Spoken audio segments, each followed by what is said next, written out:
അപ്പം നമ്മൾ ഇന്നലെ പലതരം ഇൻപുട്ടുകൾ നമ്മൾ പഠിച്ചായിരുന്നു. അപ്പോൾ ഇൻപുട്ട് നമ്മൾ മുഴുവൻ കംപ്ലീറ്റ് ആക്കിയില്ല. വീഡിയോ നല്ല ലെങ്ത് ആയതുകൊണ്ട് നമ്മൾ പകുതി വെച്ച് നമ്മൾ നിർത്തിയായിരുന്നു. അപ്പോൾ ഇന്ന് നമുക്ക് ബാക്കി കാര്യം പഠിക്കാം. അതിന് മുമ്പേ എൻ്റെ ചാനൽ ആദ്യമായിട്ട് കാണുന്നവർ സബ്സ്ക്രൈബ് ചെയ്യുക, ലൈക്ക് ചെയ്യുക, ഷെയർ ചെയ്യുക. നിങ്ങളുടെ സപ്പോർട്ടാണ് എനിക്ക് ഇനി കൂടുതൽ വീഡിയോ ഇടാനായിട്ട് പ്രേരിപ്പിക്കുന്നത്. അപ്പോൾ ഇതിന് ഇനി നല്ല നല്ല വീഡിയോ ഇപ്പോൾ ഉടനെ തന്നെ ഞാൻ എൻ്റെ ബേസിക്സ് അഡ്വാൻസും തീർത്തിട്ട് ഞാൻ അടുത്തത് പ്രോജക്റ്റൊക്കെ ചെയ്യാൻ ഒരു ധൈര്യം തരണമെങ്കിൽ നിങ്ങളാണ്. നിങ്ങൾ കൂടെ നിൽക്കുന്നതാണ് എനിക്ക് ധൈര്യം തരുന്നത്. ഈ സബ്സ്ക്രൈബ് ആയിട്ടും ലൈക്കായിട്ടും പല രീതിയിൽ നിങ്ങൾ കൂടെ നിൽക്കുന്നത് എനിക്ക് ഒരു ധൈര്യം തരുന്നത്. നിങ്ങളെല്ലാത്തിൻ്റെ കൂടെ ആണെന്ന് എനിക്ക് നല്ല ആഗ്രഹമുണ്ട്. അപ്പോൾ നമുക്ക് എന്തായാലും വീട്ടിലോട്ട് കിടക്കാം. നമ്മൾ ഇന്നലെ ഇൻപുട്ട് ടൈപ്പ് നമ്പർ വരെ നമ്മൾ പഠിച്ച്. ഇനിയും കുറച്ച് ഇൻപുട്ടുകളുണ്ട്. അപ്പം അതൊക്കെ നമുക്ക് അന്ന് പരിചയപ്പെടാം. അതുപോലെ തന്നെ ഇൻപുട്ട്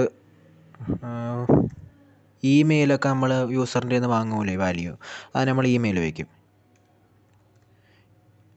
ഇമെയിൽ ഉപയോഗിക്കുമ്പം അടുത്ത ഇതിൽ നമ്മൾ ഇമെയിൽ അടിക്കണം. പക്ഷേ ടെക്സ്റ്റ് ബോക്സിനൊക്കെ ഇരിക്കുമെങ്കിലും പക്ഷേ ഇത് ഇമെയിൽ അടിക്കാനുള്ളതാണ്. അതുപോലെ തന്നെ വേറെ ചെക്ക് ബോക്സ് ഉണ്ട്. ഇൻപുട്ട്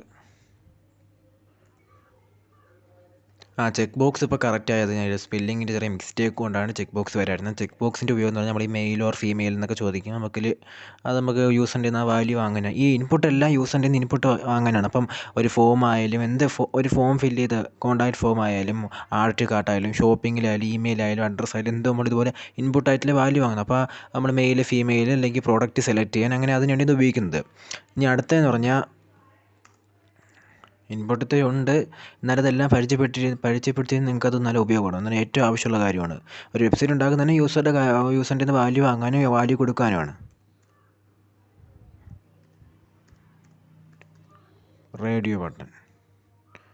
റേഡിയോ ചെക്ക് ബോക്സ് പോലെ തന്നെ റൗണ്ട് ആയിരിക്കും, റൗണ്ട് ഷേപ്പിനുള്ളതാണ്.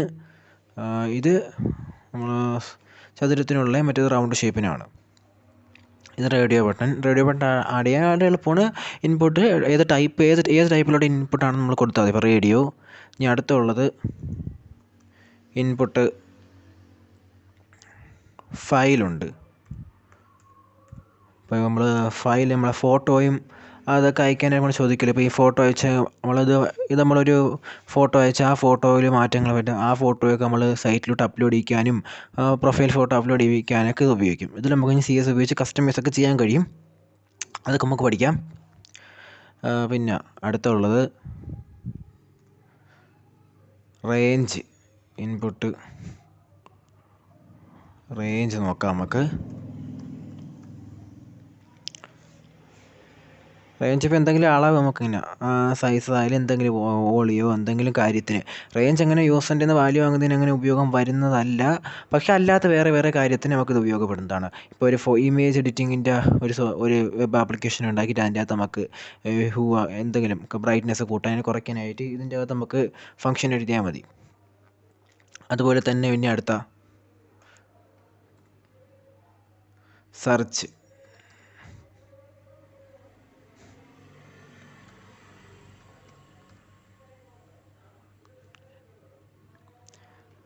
സെർച്ചിൻ്റെ അകത്ത് നമുക്ക് വാല്യൂ അടിക്കാം. സെർച്ചിൻ്റെ അതേ സ്ട്രക്ചർ തന്നെ ഇത് വർക്കാവുന്നത്. അത് വാല്യൂ അടിക്കാനും സെർച്ച് നമുക്ക് എന്തെങ്കിലും കാര്യം പ്രോഡക്റ്റ് സെർച്ച് ചെയ്യാനായാലും എന്ത് കാര്യം സെർച്ച് ചെയ്യാനായിട്ടും ഈ സെർച്ച് ഇൻപുട്ടാണ് നമ്മൾ ഉപയോഗിക്കുന്നത്. ഇതൊക്കെ ഓൾറെഡി ഡിഫൈൻ ചെയ്തിട്ടുള്ളതുകൊണ്ട് നമുക്ക് അത്ര എളുപ്പമാണ്. പല കാര്യത്തിലും നമുക്ക് എളുപ്പം വരും. ഇനി അടുത്ത ഇൻപുട്ട് ടെൽ. ഇത് നമ്പർ എഴുതാനായിട്ട് ഉപയോഗിക്കുന്നതാണ്. ഇത് നമ്മൾ യൂസറിൻ്റെ നിന്ന് നമ്പർ സംബന്ധിച്ച കാര്യങ്ങൾ വാങ്ങുന്നതിനാണ് ഈ ടെൽ ഉപയോഗിക്കുന്നത്. ഇനി അടുത്തുള്ളത്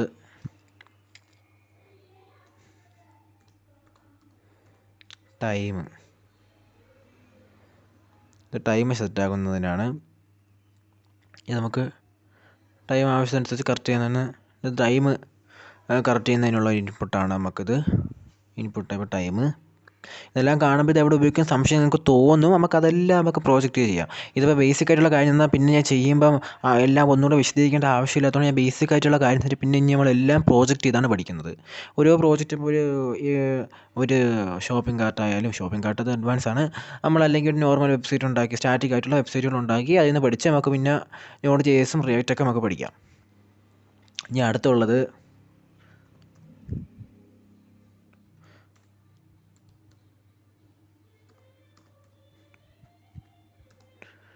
റീസെറ്റ്. അത് നമ്മൾ ഫോമിൽ എന്തെങ്കിലും വാല്യൂ കൊടുത്തിട്ട് അത് മൊത്തം ഫോമിലുള്ള വാല്യൂ മൊത്തം നമുക്ക് എടുത്ത് കളയണമെന്നുണ്ടെങ്കിൽ മാറ്റണമെന്നുണ്ടെങ്കിൽ റീസെറ്റ് അടിച്ചാൽ മതി. അതിന് വേണ്ടി ഉപയോഗിക്കുന്നതാണ് റീസെറ്റ്. ഒരു ഫോമിലോട്ട് വാല്യൂ വേണ്ടിയിട്ട് ഇപ്പോൾ അടുത്ത ആൾ വരുമ്പം മറ്റേ ആളിൻ്റെ എഴുതിയ ഡാറ്റ മൊത്തം ഇതിൽ മാറ്റി പഴയതുപോലെ ആക്കാൻ വേണ്ടിയാണ് നമ്മൾ റീസെറ്റിൻ്റെ ഇത് ഉപയോഗിക്കുന്നത്. ഇനി അടുത്തുള്ളത് ഇൻപുട്ട് URL. നമ്മൾ ഈ ലിങ്ക് കോപ്പി ചെയ്തതിലോട്ട് ലിങ്ക് വല്ലതും കൊണ്ട് പേസ്റ്റ് ചെയ്യാനാണ് ഇത് ഉപയോഗിക്കുന്നത്. എല്ലാം കാണുമ്പോൾ ഇൻപുട്ട് ടെക്സ്റ്റ് കണക്ക് തോന്നുമെങ്കിൽ ഇതെല്ലാം ഓരോ ആവശ്യത്തിനുള്ളതാണ്. ഇനി അടുത്ത മെയിനായിട്ടുള്ള കാര്യമാണ് ടേബിൾ. നമ്മൾ ഈ HTML മെയിനായിട്ടുള്ളൊരു ഘടകമാണ്. പല കാര്യങ്ങളും ടേബിൾ ഈ ലിസ്റ്റ് 2 ടൈപ്പുള്ള ലിസ്റ്റും അതിൽ അൺഓർഡർ ലിസ്റ്റ് നമുക്ക് മെയിനായിട്ടുള്ള കാര്യമാണ്. ടേബിൾ അതുപോലെ മെയിനായിട്ടുള്ളൊരു കാര്യമാണ്. അതിൻ്റെ ഗുണം നമുക്ക് പിന്നെ അടുത്തുള്ള പ്രോജക്റ്റ് ചെയ്യുമ്പോൾ നമുക്ക് പഠിക്കാം. ടേബിൾ ഉണ്ടാക്കുന്ന ആദ്യം ടേബിൾ ഒന്ന് നമ്മൾ കൊടുക്കണം. അത് കഴിഞ്ഞ് ടേബിൾ ഹെഡ് കൊടുക്കണം. ടേബിൾ ഹെഡിൻ്റെ അകത്ത് നമ്മളിങ്ങനെ ഒരു ട്രേ ഓപ്പൺ ചെയ്യണം. ട്രേ ഓപ്പൺ ചെയ്ത് അതിൻ്റെ അകത്ത് നമ്മൾ THൻ്റെ അകത്ത് നമ്മൾ ഡെമോ കൊടുക്കണം. ഡെമോ കൊടുത്ത്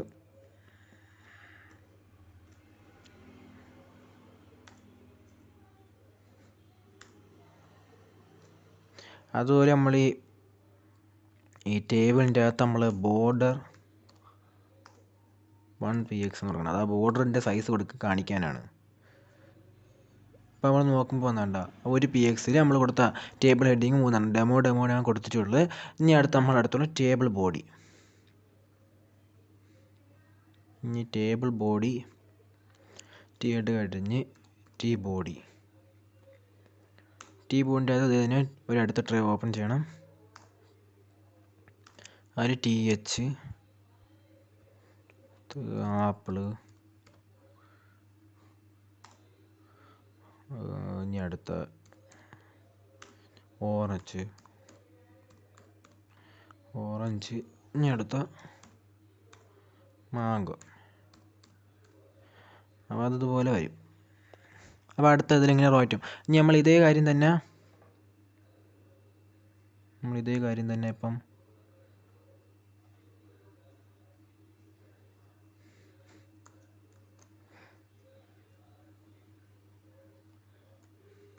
കോപ്പി ചെയ്തിട്ട് പേസ്റ്റ് ചെയ്താൽ അടുത്തടുത്ത് അങ്ങനെ ഈ ടേബിള് നമുക്ക് ഇതിനകത്ത് CSS ഉപയോഗിച്ച് ഈ ഇതിൻ്റെയൊക്കെ വിഡ്ത്തും ഹൈറ്റും എല്ലാം നമ്മൾ കൂട്ടാനും കളർ ചേഞ്ച് ചെയ്യാനും ബാക്ക്ഗ്രൗണ്ട് കളർ മാറ്റാനും ഒക്കെ പറ്റുന്നതാണ്. ഇനി അടുത്തത് നമ്മൾ അടുത്ത മെയിനായിട്ടുള്ള കാര്യം എന്ന് പറഞ്ഞാൽ നമ്മൾ ഫോം ക്രിയേറ്റ് ചെയ്യാൻ മെയിനായിട്ടൊരു കാര്യം കൊടുക്കുന്നത് ഫോമാണെന്ന്. നമ്മളിപ്പോൾ ടേബിളൊന്നും കൊടുത്തില്ല, ഞാൻ ഇൻപുട്ടെല്ലാം പറഞ്ഞ് നമ്മൾ ആദ്യം ഒരു ഫോം ക്രിയേറ്റ് ചെയ്യുമ്പം നമ്മൾ ഫോം ഒന്ന് കമ്പനിയോട് പറഞ്ഞു കൊടുക്കണം. കമ്പനിയുടെ ഫോം എന്നുണ്ടെങ്കിൽ ഇതിൻ്റെ അകത്താണ് നമ്മൾ ഇൻപുട്ടായാലും ലേബലായാലും കൊടുക്കാനുള്ളത്. അതുപോലെ തന്നെ വേറൊരു കാര്യമാണ് നമ്മളിപ്പം ഒരു നാവ് ബാർ നമ്മൾ മെനു ഒക്കെ കൊടുത്തിരിക്കണം, ലോഗോയും മെനു കൊടുത്തിരിക്കുന്ന ഭാഗം ക്രിയേറ്റ് ചെയ്യുമ്പോൾ ഇങ്ങനെ ഹെഡർ എന്ന് കൊടുക്കും. ഇതൊക്കെ ഓൾറെഡി ഡിഫൈനാണ്. ഹെഡർ മേളിലത്തെ ഹെഡ് ഭാഗത്തുള്ള കാര്യമാണ്. ഇതിൻ്റെ അകത്ത് നമുക്ക് ഡിവ് ഞാൻ ഇപ്പോൾ പറഞ്ഞുതരാം. ഇതിൻ്റെ അകത്ത് നമുക്ക് കാര്യങ്ങൾ എഴുതാം. അതുപോലെ തന്നെ അടുത്ത സെക്ഷനായിട്ടുള്ളത് അപ്പോൾ നമുക്ക് സെക്ഷൻ കൊടുക്കാം. അതുപോലെ തന്നെ ഫൂട്ടർ എന്താണ് നമ്മൾ ഏറ്റവും അവസാനം അതിൻ്റെ മെയിനായിട്ടുള്ള കാര്യങ്ങളെല്ലാം ഓരോന്നിൻ്റെ പേജിൻ്റെ ലിങ്ക് എല്ലാം കൊടുത്ത് അവസാനത്തെ കാര്യമാണ് ഫൂട്ടർ. പിന്നെ അടുത്ത ആർട്ടിക്കിൾ, നമ്മൾ ആർട്ടിക്കിൾ ഇടുന്ന ഭാഗമാണ്. ഇത് നമുക്ക് അങ്ങനെ ആർട്ടിക്കിൾ ഇവിടെ ഉപയോഗം വരുന്നതല്ല. പക്ഷേ ഹെഡർ, സെക്ഷൻ, ഫൂട്ടർ ഇത് മെയിനായിട്ട് നമുക്ക് ഉപയോഗം വരുന്നതാണ്. ഹെഡറിൻ്റെ അകത്ത് നമ്മൾ നാവ് ബാറും ഫസ്റ്റ് നമ്മൾ കാണുന്ന ആ പേജിലുള്ള കാര്യങ്ങളെല്ലാം ഹെഡറിൻ്റെ അകത്താണ് നമ്മൾ കൊടുക്കുന്നത്. അത് കഴിഞ്ഞ് പിന്നെ ഏറ്റവും അവസാനത്തെ കാര്യങ്ങളെല്ലാം നമ്മൾ ഫൂട്ടറിൻ്റെ അകത്ത് കൊടുക്കും. അതിന് നടുക്കുള്ള കാര്യങ്ങൾ പിന്നെ സർവീസസ് ആയാലും എബൌട്ട് ആയാലും അതെല്ലാം നമ്മൾ ഓരോ സെക്ഷൻ്റെ അകത്ത് കൊടുക്കും. പിന്നെ അടുത്ത മെയിനായിട്ടുള്ള കാര്യമാണ് നമ്മൾ ഈ വീഡിയോസ് ആഡ് ചെയ്യാൻ. നമ്മൾ ഈ വെബ്സൈറ്റിലോട്ട് വീഡിയോസൊക്കെ നമ്മൾ ഫ്രീ ആയിട്ട് വീഡിയോ അപ്ലോഡ് ചെയ്യാനായിട്ട് അത് HTML5 മാത്രമുള്ളതാണ്. നമ്മളൊരു വെബ്സൈറ്റിൽ പ്രധാനപ്പെട്ട കാര്യമാണ് വീഡിയോയും ഓഡിയോയും. അപ്പോൾ അത് രണ്ടും ആഡ് ചെയ്യുന്നത് എങ്ങനെയെന്ന് പറഞ്ഞാൽ iframe HTML5 മാത്രം വർക്ക് ചെയ്യുന്ന iframe എന്നൊരു ടാഗ് ഉപയോഗിച്ചാണ്. iframeൻ്റെ അകത്ത് നമ്മൾ ഇപ്പോൾ ഞാൻ വീഡിയോയുടെ അത് ഫയൽ കൊടുത്താൽ ഓട്ടോമാറ്റിക്കലി വീഡിയോയുടെ ഫയൽ വരും.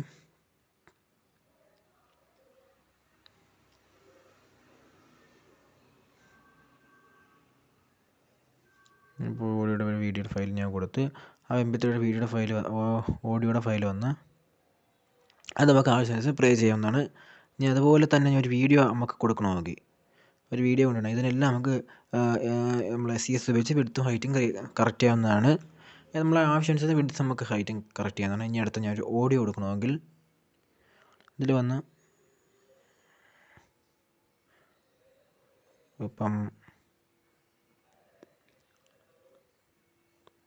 ഓഡിയോ വീഡിയോ എടുത്താൽ മതി. അപ്പോൾ ആ വീഡിയോ അതിൽ പ്ലേ ചെയ്യാം. നമുക്ക് ഇത് ആവശ്യത്തിന് സൈറ്റും ഇതെല്ലാം കറക്റ്റ് ചെയ്യാം. ഓട്ടോമാറ്റിക്കലി ഇത് പ്രീ ഇൻസ്റ്റാൾഡ് ജാവാസ്ക്രിപ്റ്റ് എല്ലാം വർക്ക് ആവുന്നതാണ്. വീഡിയോ എടുത്ത് നമുക്ക് കറക്റ്റ് ചെയ്യാവുന്നതാണ്. അതുപോലെ തന്നെ ഇപ്പം നമ്മളങ്ങനെ ഓഡിയോ കൊണ്ടുവന്ന് ഒരു സൈറ്റിൽ കൊടുക്കാനും നമ്മൾ പഠിച്ച്, വീഡിയോ കൊണ്ടുവന്ന് കൊടുക്കാനും നമ്മൾ പഠിച്ച്. ഇതിനെല്ലാം നമുക്ക് വിഡ്ത്തും ഹൈറ്റൊക്കെ ക്രിയേറ്റ് ചെയ്യാം. നമുക്ക് വളരെ എളുപ്പത്തിന് അതൊക്കെ വളരെ എളുപ്പത്തിന് ഞാൻ CS നിങ്ങൾക്ക് മനസ്സിലാവുന്നത് ഞാൻ പഠിപ്പിച്ചു തരുന്നതായിരിക്കും. അതുപോലെ തന്നെ മെയിനായിട്ടുള്ള കാര്യങ്ങളെല്ലാം ഇപ്പോൾ ഏകദേശം തീർന്നു. ഇനി അത് അടുത്തൊരു കാര്യം വെബ് ഡിസൈനിങ് വെബ്സൈറ്റിൻ്റെ HTML ഭാഗത്തുള്ള മെയിനായിട്ടാണ് ഡിവ് എന്ന് പറഞ്ഞാൽ നമ്മൾ ഓരോ സെക്ഷനായിട്ട് കമ്പ്യൂട്ടറിൻ്റെ അകത്തുള്ള കാര്യത്തെ തിരിക്കുന്നതാണ്. ഇപ്പം നമ്മൾ മെയിൻ സെക്ഷനായിട്ട് ഇപ്പോൾ നമ്മളങ്ങനെ ഇത് നമുക്ക് ഡിവിനെ കുറിച്ച് ഞാൻ വിശദീകരിച്ച് അടുത്ത ക്ലാസ്സിൽ നമുക്ക് CSSൻ്റെ ക്ലാസ്സിൽ പറയാം. അപ്പോൾ ഡിവ് നമുക്ക് CSSൽ നമുക്ക് വിളിക്കണം. CSSൽ ഇന്ന ഡിവിൽ ഇന്ന മാറ്റം കൊണ്ടുവരണമെന്ന് നമുക്ക് പറയണമെങ്കിൽ അത് ഡിവ് എന്ന് മാത്രം വിളിച്ചാൽ അപ്പോൾ എല്ലാ ഡിവിനും ഇത് വർക്കാം. അപ്പോൾ ഓരോ ഡിവിനും പ്രത്യേക പേര് കൊടുക്കാനായിട്ട് നമ്മൾ ക്ലാസ് കൊടുത്തിട്ട് നമ്മളിപ്പം ഡിവ് 1 എന്ന് കൊടുത്ത് അതുപോലെ 2 രീതിയിൽ വിളിക്കാം. പിന്നെ ID കൊടുത്ത് ഡിവ് 1 എന്ന് വിളിച്ചാൽ ഇത് നമ്മളെ CSSൻ്റെ അകത്ത് ഡിവ് നമ്മൾ CSSൻ്റെ അകത്ത് നമ്മൾ ഡിവ് 1 എന്ന ID വിളിച്ചാൽ ഈ ഡിവ് വരും. ID വിളിച്ചാൽ ഫസ്റ്റ് പ്രയോറിറ്റി IDക്കായിരിക്കും. ക്ലാസ് അത് കഴിഞ്ഞ് ക്ലാസ്സിന് പ്രയോറിറ്റി ഉള്ളൂ. അപ്പോൾ നമ്മൾ ഡിവ് 1 ID വിളിച്ച് #div 1 വിളിച്ച് നമ്മൾ അതിൻ്റെ അകത്ത് ബാക്ക്ഗ്രൗണ്ട് കളർ റെഡ് ആക്കിയാൽ ഈ റെഡ് ഇതിൽ ബ്രൗസറിൽ കാണിക്കുള്ളൂ. അതേപോലെ നമ്മൾ അപ്പം തന്നെ നമ്മൾ ക്ലാസ് വിളിച്ച് ഡിവ് 1 നമ്മൾ മാറ്റിയാൽ പക്ഷേ അത് കാണിക്കില്ല. ഫസ്റ്റ് പ്രയോറിറ്റി എപ്പോഴും നമ്മൾ CSSൻ്റെ അകത്ത് ഡിവ് 1 അത് നമുക്ക് ചെയ്യുമ്പോഴേ മനസ്സിലാക്കാൻ പറ്റുള്ളൂ. HTMLൻ്റെ ഏകദേശമുള്ള പാർട്ട് മൊത്തം തീർന്നിട്ടുണ്ട്. അപ്പോൾ HTML ബേസിക് തൊട്ട് അഡ്വാൻസ് വരെയുള്ള ഇത്രയുള്ള HTML വളരെ എളുപ്പമാണ് നമുക്ക് പഠിക്കാനായിട്ട്. ഇത്രയും ഈ ഇപ്പം ഇന്നലത്തെ പഠിപ്പിച്ച കാര്യം ഇന്നത്തെ കൊണ്ട് വെച്ച് വളരെ എളുപ്പത്തിൽ നമുക്ക് HTML പഠിച്ച് തീർക്കാവുന്നതാണ്. അപ്പോൾ HTMLൻ്റെ മെയിനായിട്ടുള്ള ഭാഗങ്ങളെല്ലാം തീർന്നിരിക്കുന്ന വീഡിയോ ആയാലും ഇമേജസിൻ്റെ ആയാലും ബാക്കി കാര്യങ്ങൾ നമ്മൾ പ്രോജക്റ്റ് ചെയ്യുമ്പോൾ നമുക്ക് ആവശ്യം വരുന്ന വെച്ചാൽ അപ്പം നമുക്ക് കറക്റ്റ് ആവുന്നതാണ്. ഡിവാണ് HTML മെയിനായിട്ടുള്ള ഭാഗം. ഞാൻ അവസാനം പഠിപ്പിച്ചെങ്കിൽ HTMLൻ്റെ വെബ് ഡിസൈനുകളുടെ മെയിനായിട്ടൊരു ഭാഗം ഡിവാണ്. ഡിവിൻ്റെ അകത്ത് നമ്മൾ ഈ ബാക്കി കാര്യങ്ങളെല്ലാം കറക്റ്റ് ചെയ്യുന്നത് അലൈൻ ചെയ്യുന്നത് വീഡിയോ ആയാലും എന്ത് കാര്യമായാലും. അതുപോലെ തന്നെ ഹെഡർ, സെക്ഷന്, ഫൂട്ടർ ഇതും മെയിനായിട്ടുള്ളൊരു കാര്യമാണ്. പിന്നെ അൺഓർഡേർഡ് ലിസ്റ്റ്.